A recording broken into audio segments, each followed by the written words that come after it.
स्वागत है आपका मेरी इस वीडियो में। तो आज मैं बना रही हूँ गुड्डी सलवार। उसके लिए हमने कपड़े को पहले डबल फोल्ड करना और फिर करना 4 फोल्ड।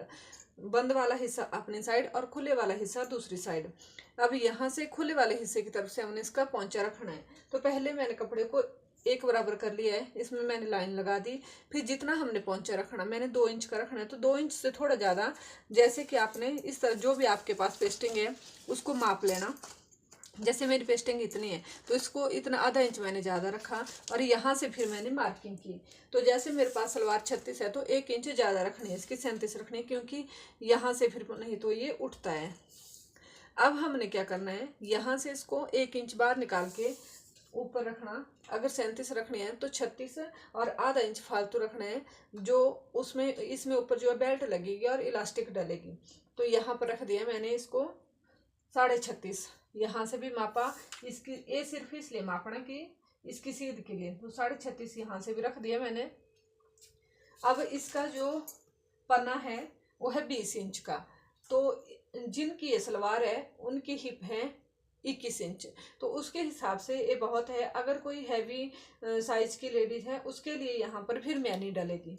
तो हमने क्या करना है, ये मेजरमेंट हमने लगा ली, दोनों निशान हो गए। अब यहाँ से जहाँ से हमने लेंथ मापी है वहां से हमने इसको 1 इंच नीचे निशान लगाना है और इस निशान को जो हमने पूरे निशान लिया है आसन की तरफ को इसको डाउन कर देना है। ये डाउन क्यों किया है, ताकि पोंचे पर से हमारी सलवार पोंचे पर ना गिरे, बिल्कुल सीधी आए, खड़ी खड़ी सलवार आए। अब हमने जो इसका क्रॉच एरिया है उसको किस तरह से निकालना है, जो हमारी हिप है 21 हिप है, तो डबल में आई ये 42 और ऐसे 21 है, 42 आई, मतलब 10.5। तो 10.5 में 4th हिस्सा है 10.5, उसमें हमने जो भी हमारे पास हिप है उसका चौथा हिस्सा करने के बाद उसमें 3 इंच प्लस करना है।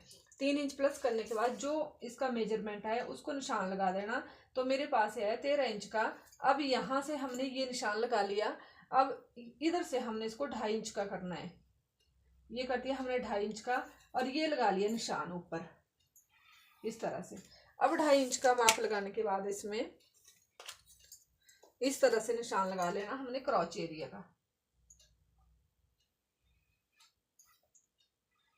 ये हो गया हमारा इसमें क्रॉच एरिया। और हमारा पोंचा इसमें हमने 7 इंच, इसका थोड़ा खुला पोंचा चलता है तो मैंने इसका पोंचा 7 इंच रखना है। तो 1 इंच हमने फालतू लेना है इसमें निशान, तो 8 इंच का हमने रख दिया। अब यहाँ से हमारी मार्किंग, ये नीचे जो है वो पेस्टिंग के लिए है।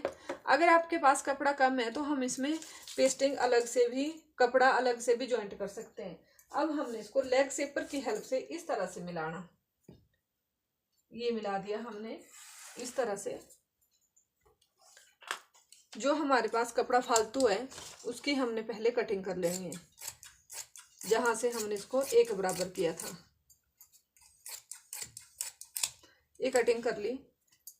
अब हमने क्या करना है कि जो जहां से हमारा पोंचा है यहां से हमने कपड़े को इस तरह से पकड़ना, यहां से, और इसको फोल्ड कर देना ऐसे।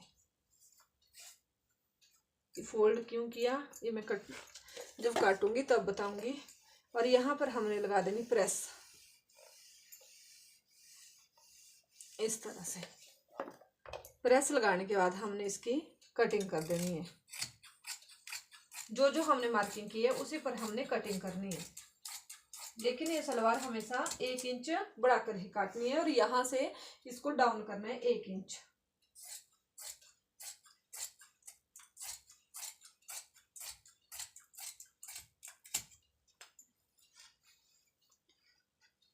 अब हमने आसन की कटिंग करनी है।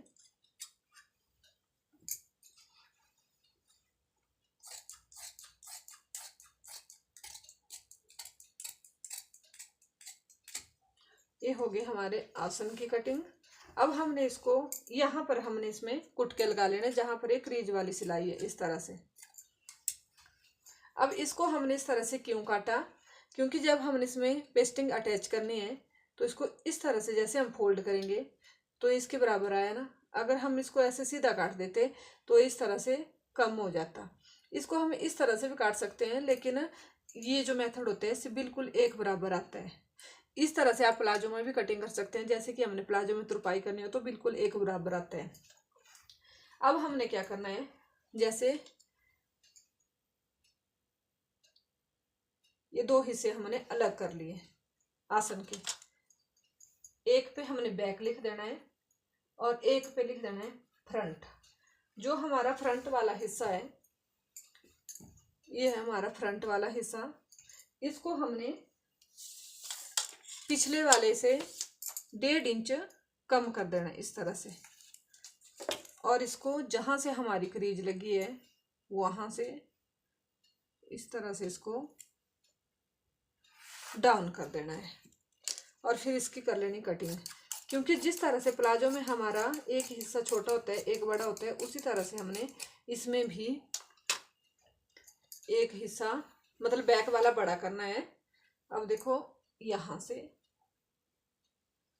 इसमें बैक इस तरह से बड़ा आया, जब हम इसमें इलास्टिक अटैच करेंगे तो ये इतना आ जाएगा और ये इसके बराबर हो जाएगा। अब हमने जो इसमें चुनटे डाले हैं, तो जब मैं इसकी स्टिचिंग करूंगी तब बताऊंगी। Thank you, thanks for watching, please like share and follow my page.